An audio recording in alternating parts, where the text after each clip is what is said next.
शाद्री सत्यनारायण आचार्य जी, वे भी हमारे बीच यहाँ नीचे उपस्थित है। इनका भी आज हम व्याख्यान श्रवण करने वाले हैं।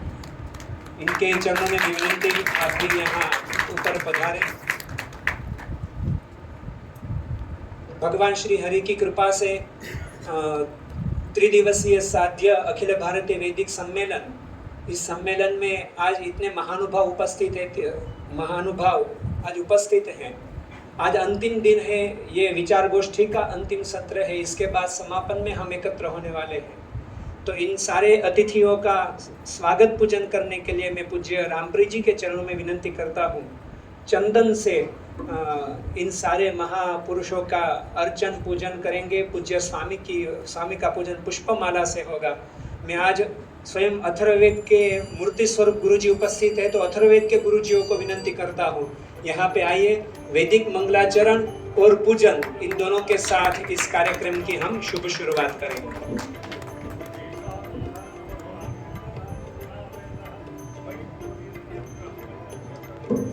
श्री गुरुभ्यो नमः। हरिः ओम्।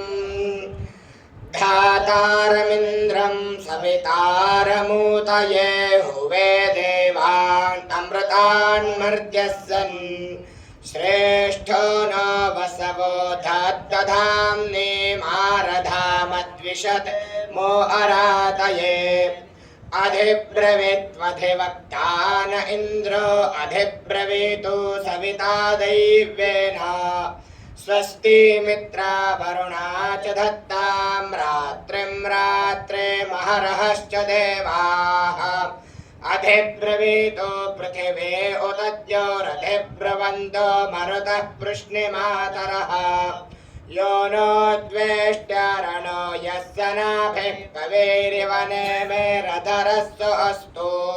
ओम स्वस्ति।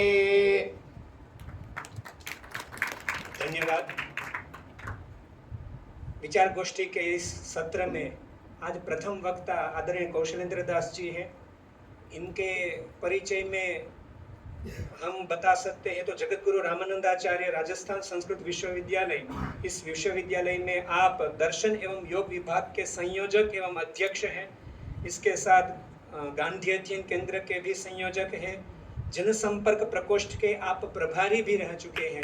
तो ऐसे आदरणीय कौशलेंद्र दास जी इतने अच्छे वक्ता हैं कि थोड़े महीने पहले यहाँ पे कार्यशाला हुई थी षोडश संस्कार की। तो दुर्भाग्यवशात उस समय मैं यहाँ पे उपस्थित नहीं था, तो ऐसा नहीं लगा कि मेरे भाग्य में नहीं था। लेकिन जब ऐसा पता चला कि कौशलेंद्र दास जी महाराज ने अत्यंत सटीक उपनयन संस्कार के बारे में इतना अच्छा उपादन किया था, ये बात सुनकर मुझे ऐसा लगा कि मेरे भाग्य में ये नहीं था। तो ऐसे उत्तम वक्ता आज हमारे बीच उपस्थित है, तो उनके चरणों में हम विनती करते हैं कि आप यहाँ पधारें और अपने वक्तव्य का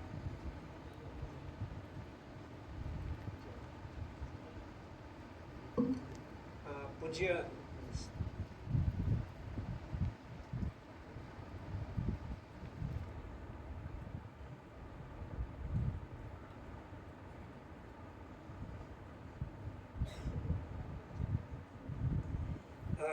विशेष आनंद का विषय यह है कि आज कौशलेंद्र दास जी की जन्म तिथि है। मैं पूज्य स्वामी जी के चरणों में विनती करता हूँ,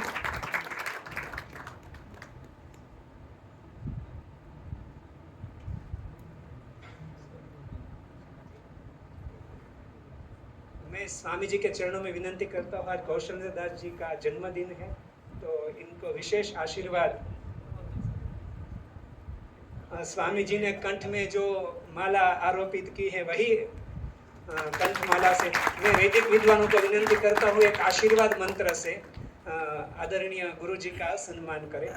वैदिक विद्वानों को विनती। ओम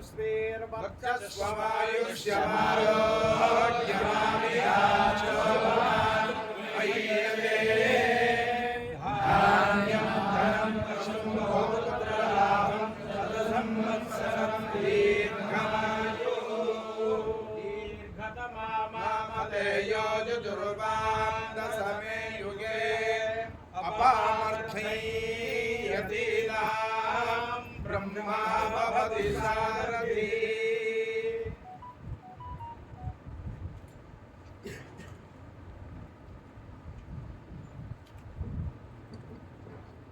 समाहारस्साम्नां प्रतिपदमृचां धाम यजुषां लयः प्रत्यूहानां लहरि विततिर्बोधजलधेः कथा दर्पक्षुभ्यत्कलिकथककोलाहलभवं हरत्वन्तरध्वान्तं हयवदनहेशाहलहलः ज्ञानानन्दमयं देवं निर्मलस्फटिकाकृतिम् आधारं सर्वविद्यानां हयग्रीवम् उपास्महे सीतानाथसमारम्भां रामानन्दार्यमध्यमाम् अस्मदाचार्यपर्यन्तां वन्दे गुरुपरम्परां वन्दे गुरुपरम्पराम्। संस्कृत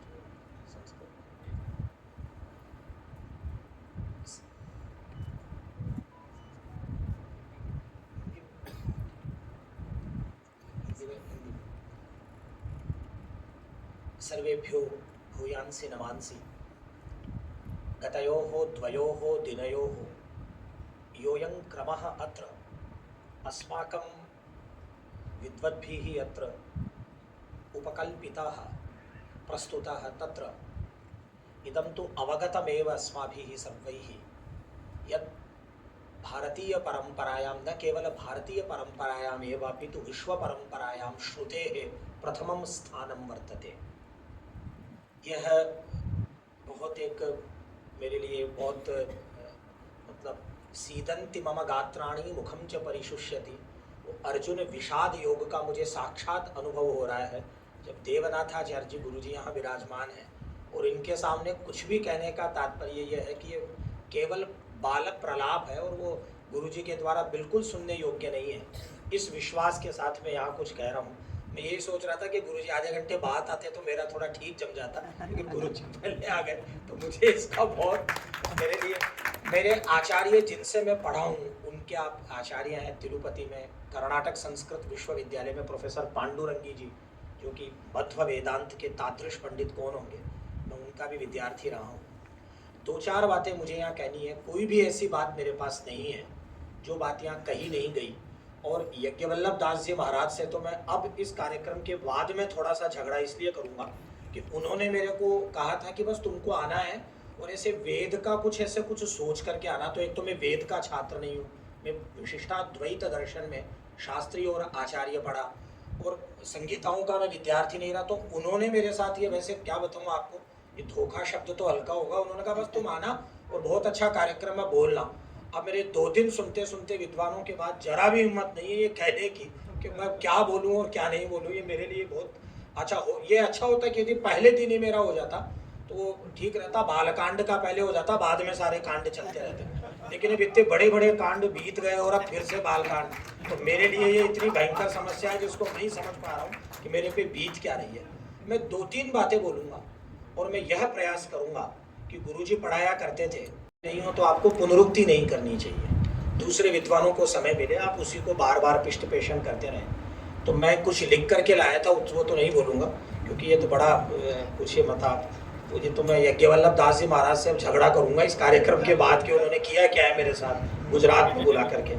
2-3 बातें मुझे कहनी है। सर्वम वेदात प्रसिद्ध्यति, यह जो मनु महाराज का वाक्य है, यह वाक्य हम सब लोगों का इस कक्ष में यहाँ जो बैठे हैं उनका सिद्धांत वाक्य है। सब कुछ वेद से सिद्ध होता है, यह हम लोगों के लिए निर्विवाद है और इस पर कोई शंका, किसी प्रकार का प्रश्न हम लोग नहीं करते हैं।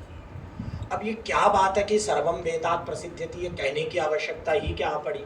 सब कुछ वेद से सिद्ध होता है और वेद से ही जब सब कुछ सिद्ध हो रहा है तो फिर स्मृतियों की, इतिहास की, पुराण की इनकी आवश्यकता ही क्या है? तो हम केवल वेद पढ़ें, रामायण हमको पढ़ने की जरूरत नहीं, महाभारत नहीं, स्मृतियाँ नहीं, पुराण नहीं, क्योंकि खुद मनु ही कह रहे हैं सर्वम वेदात प्रसिद्ध्यति। तो ये तात्पर्य क्या है? ये एक प्रश्न भारत रत्न डॉक्टर पांडुरंग वामन काणे ने अपनी पुस्तक धर्मशास्त्र के इतिहास में उठाया है और उस पर लंबा लिखा उन्होंने, काणे जी ने। मुझे आपको, मैं सबको हाथ जोड़ करके प्रार्थना करता हूँ, या जितने वैदिक बैठे हैं, पांडुरंग वामन काणे जी के धर्मशास्त्र के इतिहास को एक बार आप सब लोग पढ़ डालिए। उससे इतना लाभ होगा जो किसी ग्रंथ को पढ़ने से नहीं होगा। ऐसे प्रश्न उठाना और उनका समाधान करना, तो उन्होंने एक बहुत अच्छी बात, आप मेरे को बता देना जब शुरू क्योंकि वो, तो घाणे जी ने इसका एक बहुत अच्छी बात बोली। उन्होंने ये कहा, वो मैं उनकी वाक्य को कोट कर रहा हूँ, मेरा कुछ नहीं है ये, जो कि त्यों थर दीनी चदरिया। कबीर दास जी एक रामानंद संप्रदाय के बड़े सिद्ध महात्मा थे। उन्होंने ये कहा कि साहब मैं मेरी बात कुछ नहीं कहूँगा, उन्होंने जो कहा है वह बात मैं आपके समक्ष यहाँ प्रस्तुत कर रहा हूँ कि पीवी काणे जी ने कितनी बढ़िया बात कही। स्मृतियां मनुष्यकृत पौरुषेय हैं, अतः धर्म के विषय में वे स्वतंत्र प्रमाण नहीं है, क्योंकि मनुष्य झूठी या त्रुटिपूर्ण बात करता है या कर सकता है। यदि यह कह दिया जाए कि स्मृतियां वही कहती हैं जो वेदों के द्वारा कहा गया है, तो उन स्मृतियों का कथन पुनरुक्तता या व्यर्थता का द्योतक हो जाएगा। यदि वे वेद नहीं हैं तो फिर उनका तिरस्कार होने लगेगा, क्योंकि वे अनपेक्ष हैं, वेद प्रतिकूल हैं। इस विरोध का उत्तर यह है, अब पीवी काणे जी का वाक्य जो उन्होंने 2 पंक्ति में लिखा है, स्मृतियां सामान्यतः प्रामाणिक हैं, क्योंकि मनु जैसे वेदानुयायी मनुष्यों द्वारा प्रणीत हैं और वेदों पर आधारित हैं। मनु आदि ने जो कुछ कहा वह पीढ़ियों से शिष्टों द्वारा मान्य ठहराया गया है, अतः वेद को उनका मूल कहना संभव है। क्योंकि धर्म का जो महाभारत में विभाजन किया गया, उन्होंने कहा वेदोक्तः परमो धर्मः, वेदोक्त परम धर्म है, स्मृति शास्त्र गतो परः, स्मृति शास्त्र में जो गया है, जो कहा गया है वह भी धर्म है, और शिष्टों के द्वारा जिसका आचरण किया गया है। तो मनु जब अपनी बात को कह रहे थे तो शिष्टों के आचरण को और वेद को दोनों को संपृक्त करके जो वेदानुकूल है उसका वे प्रतिपादन कर रहे थे। इस प्रतिपादन को सर्वप्रथम चुनौती भारतीय परंपरा में 2500 वर्ष पहले तब मिली जब बुद्ध का प्राकट्य हुआ। मैं वो बात कहना चाहता हूँ कुछ आपको, जो भक्ति संप्रदाय ने वेद को कैसे मजबूत किया।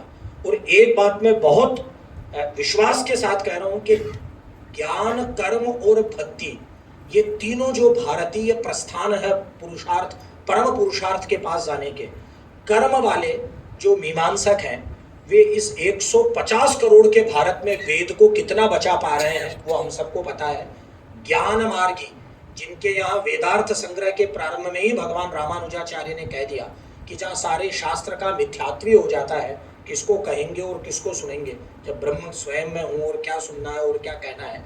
लेकिन भक्ति मार्गी आचार्यों ने जिस तरह से वेद को, वेदानुकूल शास्त्रों को अहरह संध्या उपासित क्रियावानेश कर्मविदाम प्रतिष्ठा, उसके बाद में पंचवाह यज्ञादेशम इत्यादि का जन्म से मृत्यु पर्यंत विधान करके जो वेद को चलाया, वही आज तक समाज में चल रहा है। जिससे वेद का कैसे संरक्षण हुआ वो मैं आपके सामने निवेदन करना चाहता हूँ। वह यह है कि बौद्धों ने और जैनों ने जब वेद का तिरस्कार कर दिया और वेद को ये बता दिया कि साहब ये तो एकदम फालतू की चीज है, इसमें कुछ भी नहीं है, केवल कर्मकांड ब्राह्मणवाद का संपोषण करता है यह ग्रंथ, और इसमें यज्ञीय हिंसा है और बिल्कुल बेसिर पैर की बातें हैं जो बातें बौद्धों ने कही। तो आपको जान के आश्चर्य होगा, भगवान शंकराचार्य जब प्रकट हुए 788 ईस्वी में, मैं वो 5000 वर्ष वाली परंपरा को कई लोग नाराज हो जाते हैं, लेकिन मैं इसलिए नहीं कह पाता हूँ क्योंकि अकादमिक रूप से आप जब विश्वविद्यालय में कहते हैं तो आपके लिए कई प्रकार की समस्याएं होती है। उससे बाहर के लोग जो चिंतन कर रहे हैं भारतीय और पाश्चात्य, वो हंसे नहीं। इसलिए 788 में जब शंकराचार्य केरल में जन्मे और 820 तक उनकी स्थिति रही ईस्वी में, तो भगवान शंकराचार्य ने जब अपना शारीरिक मीमांसा भाष्य लिखना प्रारंभ किया तो एक वाक्य उन्होंने बहुत अद्भुत लिखा, बिल्कुल जिज्ञासाधिकरण में प्रारंभ में। वो बात बहुत जोरदार थी। वो बात इसलिए जोरदार थी कि भारतीय संस्कृति के जो आधार हैं वे वेद हैं। यहाँ बेंगलुरु से आए हुए रामानुजाचार्य जी ने प्रथम दिन बहुत अच्छी बात कही कि वर्ण रक्षण, अर्थ रक्षण और प्रयोग रक्षण, इन 3 से वेदों की रक्षा होगी। तो हम लोगों ने वेद याद कर लिया, फिर कुछ विद्वानों ने उसको साहब ट्रांसलेट कर दिया, कुछ लोगों ने ट्रांसलेट कर दिया, बता दिया हिंदी में, अंग्रेजी में, साहब इसका ये अर्थ है, संस्कृत में टीकाएं कर दी, तो वो उसका अर्थ रक्षण हो गया। प्रयोग रक्षण हो गया, स्रोत याग हुए, अन्य याग हुए, उससे प्रयोग रक्षण होगा। लेकिन शंकराचार्य जी महाराज ने इस बात को स्पष्ट कर दिया कि भाई ये जो वैदिक धर्म है, इस वैदिक धर्म को बचाने का काम आदि वर्ण ब्राह्मण का है। ब्राह्मण यदि जरा भी आलस्य में चला गया, जो मृत्यु का कारण माना मनु ने ब्राह्मण का, मनु का कथन है कि ब्राह्मण की मृत्यु के 4 कारण हैं। अनभ्यासेन वेदानाम आचारस्य च वर्जनात्। मनु कह रहे पहला कारण अनभ्यास हो जाए वेदों का, वेद पढ़ना ब्राह्मण बंद कर दे। इतना लिख दिया कि जिस ब्राह्मण के घर में 3 पीढ़ी तक वेद नहीं पढ़ा जाता और वेदिका का त्याग हो जाए, यज्ञ छूट जाए, वह 3 पीढ़ी बाद तो ब्राह्मण दुर्ब्राह्मण हो जाता है। ये मनु का कथन है। अब तो मनु कह रहे हैं कि 4 चीजें ब्राह्मण के लिए उसको मार देगी। वो क्या है भाई? अनभ्यासेन वेदानाम आचारस्य च वर्जनात्। दुराचारी हो जाए ब्राह्मण। है तो बहुत अच्छे उच्च कुल में जन्म, बहुत बढ़िया जन्मा, लेकिन अब काम रावण जैसे हो तो क्या करेगा? वो तो दुराचारी। भगवान श्री राम उसका वध करेंगे, क्योंकि वह श्रोत्रिय तो हो सकता था रावण, लेकिन श्रोत्रियम ब्रह्मनिष्ठम, राम में वह निष्ठा नहीं थी। जब साक्षात ब्रह्म धरती पर उतर आए तो श्रुत वेदांतों भी ब्रह्मनिष्ठा नासीत रावण है। वह श्रुत वेदांत होने पर भी ब्रह्मनिष्ठ नहीं था, इसलिए भगवान ने कहा कि ये तो निशाचर है। अब केवल ब्रह्मनिष्ठ हो, बहुत भजन पूजा पाठ पंक्ति करता हो, लेकिन कहीं गुरुजी थोड़ा कुछ समझाइए शास्त्र। बोले नहीं भैया, हम तो बिल्कुल शास्त्र वास्त्र नहीं पढ़े। तो ये देखिए कितनी बड़ी एक बात कही, केवल श्रोत्रिय होने से काम नहीं चलेगा हमारे यहाँ। आचारस्य च वर्जनात्। यदि वो ब्रह्मनिष्ठ नहीं है, बहुत पढ़ लिया, सारे शास्त्र याद कर लिया और सब कुछ याद हो गया, और उसके बाद में कर्म उसके ऐसे हों कि अब उसकी चर्चा नहीं की जाए तो ही बढ़िया है। हमारे संस्कृत वालों में तो बहुत ऐसे लोग हैं, हम भी परिचित, हम भी वैसे ही हैं, दूसरे पे कोई कमेंट नहीं है। लेकिन अनभ्यासेन वेदानाम आचारस्य च वर्जनात्, आलस्यात्, ये सबसे बड़ा शत्रु हम लोगों का। अन्न दोषाच्च मृत्यु विप्रान जिघांसति, ये महाराज मनु का वाक्य है, मनु वाक्य है। अब करना क्या पड़ेगा? करना यह पड़ेगा कि शंकराचार्य जी महाराज ने इस वाक्य को पकड़ करके एक बात वही लिख दी, ब्राह्मणत्वस्य ही रक्षणेन रक्षिता स्यात् वैदिको धर्म है। अरे भैया, इस वैदिक धर्म को बचाना है तो ब्राह्मण की रक्षा नहीं, ब्राह्मणत्व की रक्षा करो। ब्राह्मणत्व की जब संरक्षा होगी तो ये वैदिक धर्म अपने आप बचेगा। अब ये ब्राह्मणत्व एक नई चीज आ गई। वो गुरुजी बैठे हैं दर्शन शास्त्र के, हम लोग पढ़ाते हैं कि ब्राह्मण और ब्राह्मणत्व, इसमें लंबा दार्शनिक विवेचन कैसे है कि वो जाति और कई चीजें उसके अंदर आती है। लेकिन मैं एक दो बात कहना चाह रहा हूँ, इस ब्राह्मणत्व पर जब जो बेचारे वेद नहीं पढ़ पाते, वेद विहीन लोग व्याकरण और न्याय पढ़ना शुरू कर देते हैं। वो कहते हैं हम तो भैया व्याकरण न्याय पढ़ेंगे। अब भाई ये भी कठिन पड़ता है, कौन याद करे कि भाई इतना पाठ पे पूर्व पता नहीं क्या लटवट भयंकर भूल जाए आदमी। तो मेरे जैसे जो आलसी हैं उनको लगा यार इसको भी छोड़ो, अपने तो कथावाचक बन जाओ, कोई भागवत कथा वथा पुराण उराण करो। शास्त्रेण हीनाश्च पुराण पाठाः, अपना कथा प्रवचन, एक कृष्ण थे, एक राम थे, एक शिव थे, एक बार दुर्गा थी, ऐसा पुराण पढ़ना शुरू कर दिया। और जब पुराण भी नहीं पढ़ने लगे, पुराणहीनः कृषिणो भवन्ति, वो बेचारे खेती पकड़ लिया, उन्होंने कहा अपने तो रूट चेंज करो भैया, इधर जाम है, इधर चलो, बेचारे उधर चल गए। और अब ये चौथा वाला पाठ तो मैं बिल्कुल, आप कहोगे तो बैठ जाऊंगा इसको बोल के, और भी खतरनाक है। उससे भी जो गए बीते थे, जो खेती करने के श्रम से भी डरते थे, भ्रष्टाः ततो भागवता भवन्ति। हम लोगों ने विचार किया कि हम तो भैया बिल्कुल अब सिद्ध मठ मंदिर बन गया और अब आराम से खूब बढ़िया, आइए चेला जी, आइए गुरु जी दक्षिणा लाओ, भंडारा प्रसाद खूब बढ़िया 3 टाइम चल रहा है, ये बहुत। तो ये श्लोक लिखने की आवश्यकता क्या पड़ी, ये सबसे महत्वपूर्ण बात है। ये अत्रि कह रहे हैं, और मैं इसका अर्थ जो लाया हूँ वो पीवी गाणे जी का है, जिनका ब्रजेंद्र शुक्ल ने बीएचयू वालों ने अनुवाद किया। इन्होंने जो शब्द बोला है गुरुजी, वो भयंकर ही लिखा है, हिंदी अनुवाद पढ़ देता हूँ। सब प्रकार से गए बीते लोग विष्णु या शिव के उपासक हो जाते हैं। ये मेरे को कोई पीटे नहीं है, उनको पकड़े बनारस वालों को, मेरा इसमें कोई काम नहीं है। मैं तो जयपुर से आया हूँ, मैं तो केवल पढ़ रहा हूँ। हाँ तो ठीक है, तो इसमें क्या मेरा भी चंदन टीका मिल रहा है कहीं से, तो मैं भी इसको पढ़ता। अच्छा, कल एक विद्यार्थी है यहाँ तारक, अरे तब तो नहीं भैया, बहुत गलत हो गया, ये बहुत अच्छा। एक क्या विद्यार्थी है तारक, तारक नाम का, एक तो मैं कल उसको पढ़ा रहा था, तो उसने कहा कि गुरुजी वैसे तो मैं विद्यार्थी हूँ लेकिन आपको एक सलाह देना चाहता हूँ। मैंने कहा बोलो, कि आपको दोबारा कभी आना है क्या? आपके फालतू के श्लोक अत्रि के लिख के लाए हो, तो मैं आज अच्छा मुझे पीटेगा कोई इसलिए नहीं, इसलिए मैंने कहा भैया अंतिम दिन रखना, मेरा जन्मदिन है, तो जन्मदिन को पीटते नहीं है लोग, तो इसलिए मैं, और शाम को मेरी ट्रेन है गुरु जी को मैं चला जाऊंगा, ये बात है। अब मुझे बस एक दो बात कह के मैं बैठ जाऊंगा, ये कुछ बस ऐसे ही फालतू की चीजें हैं। एक चीज और काम की है साहब, जीवन छोटा है, अतः गौतम वशिष्ठ, हम लोग मतलब मैं शब्द पता नहीं मुझे कहना चाहिए, हिंदू धर्म की एकता की पहला आदमी तो हरिद्रुमत गौतम था, जिसने जावाल गोत्र को उत्पन्न कर दिया, इतने बड़े प्रगतिशील थे। आज इस देश को इन चंदन टीकों के साथ हरिद्रुमतों की आवश्यकता है, जो इस सनातन धर्म को एक कर दे, और जिसके पास गोत्र नहीं हो उसे गोत्रवान बना दे। यह काम हम वैदिकों को करना है। हमारे आदर्श हरिद्रुमत होने चाहिए, नहीं कोई था तो उन्होंने कहा ये थे रामानुजाचार्य, भगवान विराज रहे यहाँ पे, हमारे गुरुजी देवनाथाचार्य जी। आप कल्पना कीजिए, रामानुजाचार्य को महापूर्णाचार्य जी महाराज ने जब मंत्र दिया तो बोला भैया इसको गोपनीय रखना, इसको सुनाना मत, ये गुरु मंत्र। हम लोग भी सब ऐसे गायत्री मंत्र आते ही चुप हो जाते हैं, और हम लोगों को तो रामानंद संप्रदाय में होगा, हमारे यहाँ राम तारक मंत्र षडक्षर दिया जाता है, तो उसका उच्चारण नहीं करेंगे। रामानुजाचार्य जी महाराज चढ़ गए गोपुर के ऊपर और जोर जोर से मंत्र बोलने लगे, और जब मंत्र बोलने लगे तो पकड़ के लाए चेले। चेले भी बहुत खतरनाक होते हैं, खुदा मेहरबान है और इन चेलों से परेशान है। चेले बड़ी खतरनाक चीज है। चेले लाए पकड़ के गुरु के पास कि भैया ये चलो तुम्हारे गुरु। तो गुरु जी ने पूछा लोगों ने कि तुम मूर्ख हो, तुमने मंत्र का उपदेश कर दिया वहां चढ़ करके। तो उन्होंने कहा नहीं महाराज, मेरे एक के नरक जाने से यदि ये 72 लोग भगवान के दिव्य धाम को चले जाएं तो ये मेरे पर भगवान का उपकार है। ये बात मैं नहीं कह रहा हूं।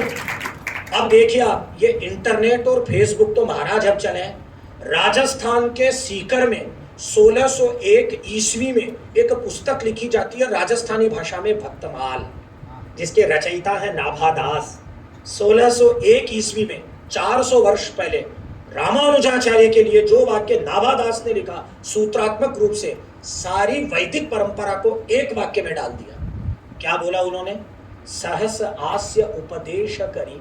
ये भगवान शेषावतार जो सहस्रास्य हैं, सहस आस्य उपदेश करी। उन्होंने जो उपदेश किया, किसके लिए किया उन्होंने उपदेश? उनको क्या जरूरत थी उपदेश करने की? वे तो स्वयं ही, क्या बात है, साक्षात भगवान के किंकर हैं, भगवत स्वरूप है ना।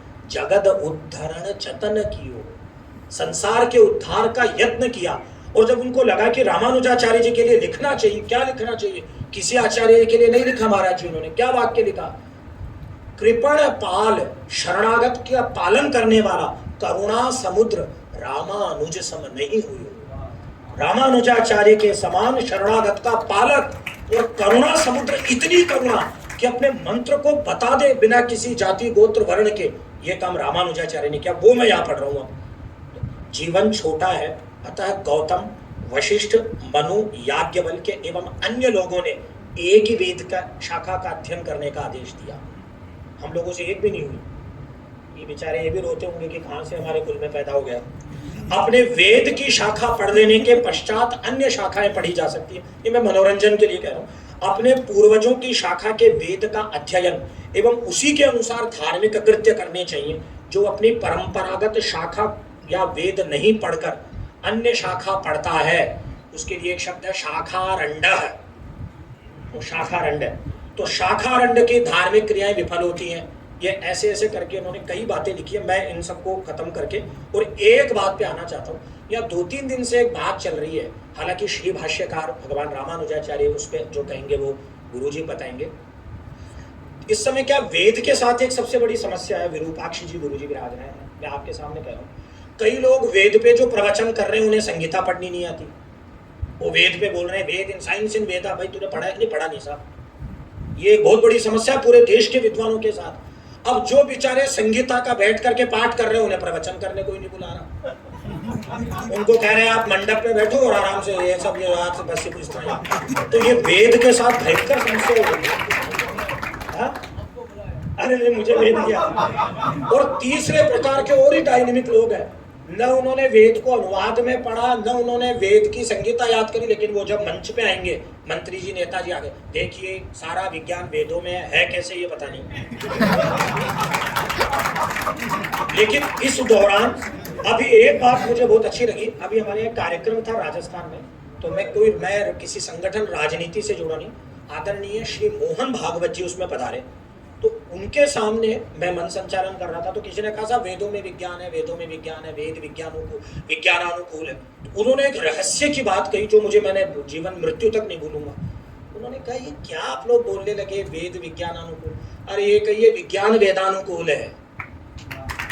तो मुझे ये बात उनकी लगी कि आप लोग खुद ही ये कहते रहते हो कि हमारे वेद में विज्ञान है, हमारे वेद में, अरे कहो विज्ञान जो है वो वेद है, वेद से ही सर्वम वेदात प्रसिद्ध थी। आप लोग खुद उसको मतलब डिमोलिश कर रहे हो अपने कथन को। मैं नहीं भाई साहब हमारे पास भी एरोप्लेन बना, ना ना ना, एरोप्लेन जो बना है वेदों से ही बना है। पढ़ ले भैया भारद्वाज विमान शास्त्र, तू भी पढ़ ले पुस्तक के साथ, संस्कृत नहीं आती तो सीख संस्कृत पढ़, ये एक बड़ी भारी बात है। तो मैं बस इतना सा कहना चाह रहा हूँ कि हमारे यहाँ ये जो वेद पढ़ रहे हैं आप लोग बहुत अधिक संख्या में हो, फिर भी मैं डर के मारे कह रहा हूँ, मैं आप लोगों को हाथ जोड़ के इस बात को कह रहा हूँ, आप लोग जो काम कर सकते हो वो हम लोग लाखों रुपया विश्वविद्यालय में पा करके, और मैं ये कहूँगा नहीं हम क्या करते, हम कर ही नहीं सकते भैया। हम लोग केवल यूजीसी वेतनमान हो, केवल कुलपति प्रोफेसर और ये सब हम लोग लगे रहते हैं षड्यंत्र करने में सुबह से शाम तक। मैं आपको ईमानदारी की बात बता रहा हूँ, मैं ये कह रहा हूँ, ये स्वामी राम नरेशाचार्य जी महाराज जी, जगत गुरु रामानंदाचार्य, उनके साथ में काशी में था, मेरी अद्भुत श्रद्धा मैंने देखी, वैदिकों का पूजन करके वो साष्टांग दंडवत कर रहे थे उन्हें। मेरे को उस दिन लगा कि भैया आप लोगों का क्या महत्व है, जबकि छोटे छोटे विद्यार्थी थे। तो मैंने उनको कहा, उन्होंने कहा नहीं कौशलेंद्र ये सब विशिष्टाद्वैत अद्वैत अद्वैत ये सब बहुत बात की बात है, ये बचेगा तो सब बचे रहेंगे। हम लोग इनको बचाने में लग गए, इसको भूल गए। हम लोग संप्रदाय में इतना लग गए, शिष्याचार्य संबंधस्य अविच्छेदेन शास्त्रावाप्तिर नाम संप्रदाय, शायद उद्योतकर का है ये कथन गुरु जी, उद्योतकर का ही है शायद ये वाला, पता नहीं किसी का है मतलब। तो अब मैं विशिष्टाद्वैत के प्रति इतना जागरूक हो गया, यूं वाला द्वैत के प्रति, मध्य वाले द्वैत के प्रति, कोई कह रहा नहीं नमस्तस्यै, मैं तो दुर्गा देवी को प्रकट करके मानूंगा, और कोई महादेव वाले, अरे भैया इनको बाद में प्रकट कर लेना, पहले इस वेद को बचा लो, ये सब तो प्रकट ही हो जाएंगे। ये मैं कहना चाह रहा हूँ। तो मेरे कहने का इतना सा मतलब है कि आप लोगों के लिए मैं एक चीज लिख के लाया था, दक्ष स्मृति का एक कथन आपको सुना रहा हूँ। ये उपदेश नहीं है, आप मेरे मित्र हैं, मेरे भाई हैं, मुझसे बड़े हैं, केवल सुना रहा हूँ। ये कह रहे हैं कि साहब वेदाध्ययन 5 चीजों से पूरा होता है, तो जो अपने आप को वैदिक कहते हैं उनको ये 5 काम आने चाहिए, तब वेदाध्ययन होगा। दक्ष कह रहे हैं, और ये दक्ष कोई राजस्थान के नहीं थे कि मैं लिखवा के ले आया, भगवान जाने कहाँ के थे, तो मैं ढूंढने पाकिस्तान के थे, हाँ वही थे, भारत के, भारत तो वहीं तक है, तो ये हाँ प्राचीन भारत। तो ये कह रहे हैं साहब वेद स्वीकरणम पूर्वम विचारः अभ्यसनम जपः तद्दानं चैव शिष्येभ्यो वेदाभ्यासो ही पंचधा। ये दक्ष का श्लोक है। वेद स्वीकरण, अपने स्मृति पटल पर वेद को धारण कर लेना। एक विचार, उस पढ़े हुए पर विचार करना कि ये कहना क्या चाह रहे हैं ऋषि। और अभ्यसन, बार बार दोहराना, नियमित रूप से दोहराना। जप एवं दान, दान मतलब कोई पुस्तक का दान नहीं, शिष्य को उसमें ट्रांसमिट कर देना, वैसे का वैसा शिष्य को पढ़ा देना। अब क्या हुआ साहब कि महाभारत ने बिना अर्थ के उद्योग पर्व, श्लोक नहीं बोल रहा हूँ, शांति पर्व, उद्योग पर्व 132/6, शांति पर्व 10/1, भगवान व्यासाचार्य का कथन है कि बिना वेद के अर्थ, बिना अर्थ के वेद को रट लेने वाले श्रोत्रिय की भर्त्सना है, निंदित वैदिक है। ये व्यासाचार्य कह रहे हैं, आप ध्यान रखना। धीरे धीरे एक विचित्र भावना घर करने लगी, और जिनको अर्थ पढ़ने में गुरुजी समस्या होने लगी, उन्होंने एक नई बात कहना चालू कर दी, जो मैं भी बाल्यकाल से सुन रहा हूँ। जब गुरुजी से अर्थ पूछो तो गुरुजी एक चापट है, वेद का अर्थ पूछता है। तो इसका नुकसान क्या हुआ, वो ये लिख रहे हैं कि वेद को केवल याद कर लेने से ही मुक्ति हो जाती है। और यह भावना इतनी प्रबल हो उठी कि आज के बहुत से वैदिक, बहुत से नहीं सारे वैदिक तो यह कहते हुए सुने जाते हैं, वेद का अर्थ कौन जान सकता है भाई, उसका अर्थ जानना तो असंभव है, और उसे जानने का प्रयत्न करना व्यर्थ है, इसलिए केवल वेद याद करो, रटो। ये परंपरा भयंकर घर कर गई, ये बेचारे महाभारत वाले। अब मैं बंद कर रहा हूँ, मेरा समय पूरा हो गया। ये इसमें तो था बहुत सारा, लेकिन ये एक बात में कुछ बस कह के और मैं मेरी बात को खत्म करता हूँ। वेदों में भक्ति, वो तो मैं बिल्कुल ही छोड़ भी नहीं सकता, जब गुरुजी विराज रहे भक्ति के इतने बड़े आचार्य। एक महापुरुष का स्मरण मैंने जितना सुना उनका नहीं हुआ, खासकर उत्तर भारत को पिछली 5 शताब्दियों से जिन्होंने अपनी अपूर्व मेधा और काव्य संरचना से प्रभावित कर रखा है और भक्ति का विस्तार करने में उनका कोई सानी नहीं है, वो 5 शताब्दी से भारतीय आध्यात्मिक वैदिक सनातन गगन के भास्कर हैं, गोस्वामी श्री तुलसीदास जी महाराज। उनका स्मरण यहाँ नहीं हुआ, मैं करना चाहता हूँ। क्यों करना चाहता हूँ? आप देखिए तुलसीदास जी महाराज कितने जोरदार थे। जब भी उनसे पूछा, उनके राम पहली बार कब बोलते हैं, ये गजब बात है। रामचरितमानस में तुलसीदास राम से पहली बार कब बुलवाते हैं? इतना बड़ा नायक का चरित्र लिख रहे हैं तो राम पहली बार क्या बोलेंगे? भैया चाय लाना, ये थोड़े बोलेंगे राम। या कहेंगे कि भाई साहब ये हुआ, ना ना ना ना ना। पूरे बालकांड के 100-150 दोहे जब निकल जाते हैं, राम चुप, न विद्याध्ययन में बोल रहे हैं, न चूड़ाकरण में बोल रहे हैं, न उपनयन में बोल रहे हैं, न दशरथ महाराज के पास बोल रहे हैं, न कौशल्या माता के पास बोल रहे हैं। राम कहीं बोल ही नहीं रहे, राम चुप। अब आप देखिए पहला शब्द राम से क्या बुलवाते हैं तुलसीदास। ये वेद संरक्षा का काम गोस्वामी जी ने किया। वेद का प्रयोजन किसमें? वेदा ही यज्ञार्थम अभिप्रवृत्ताः इति लगधमुनेर वचनम। वेदों की प्रवृत्ति तो यज्ञ के लिए है। और राम जी पहली बार कहाँ बोलते हैं महाराज जी? रामचरितमानस में। वशिष्ठ पूरे रास्ते में ताड़का को मरवा देते हैं, राम चुप। दिव्य अस्त्र शस्त्र दे देते हैं, राम चुप। रामचरितमानस में बोलते ही नहीं है। प्रात कहा मुनिसन रघुराई, बक्सर बिहार में जाके राम जी पहली बार बोलते हैं। प्रातः काल उठते हैं, संध्योपासन करते हैं, राम जी खड़े होते हैं, क्या बात है, कोदंड हाथ में लेते हैं और पहला शब्द राम जी के मुख से क्या निकलवा रहे हैं वो सुनिएगा। प्रात कहा मुनिसन रघुराई। प्रातः राम जी ने रघुराई श्री राम से कहा, निर्भय यज्ञ करो तुम जाई। अब तुम निर्भय यज्ञ करो, अब राम आ गया है। अब वेद और यज्ञ को कोई संकट नहीं। वेदों के द्वारा अनुष्ठित किए जाने वाले उस यज्ञ की संरक्षा के लिए राम जी का सारा जीवन। रामो विग्रहवान धर्म साधु सत्य पराक्रम। कौन से विग्रहवान धर्म? राम। राम वेद के विग्रहवान धर्म है। वेद वेद्ये परे पुंसी जाते दशरथात्मजे वेद प्राचेत सादासित साक्षात रामायणात्मना। साक्षात रामायण ही वेद के रूप में। एक काम बाद में बदमाशी जरूर हुई, मुझे माफ करना, ये वाल्मीकि ने विचारों ने कभी भी राम की वेद से स्तुति नहीं करवाई। वेद को यहाँ रखा वाल्मीकि जी ने, राम को यहाँ रखा। ये कृष्ण भक्त बड़े क्या बोलूं इनके लिए, मैं तो राम भक्ति परंपरा में। इन्होंने वेद से ही स्तुति करवा दी कृष्ण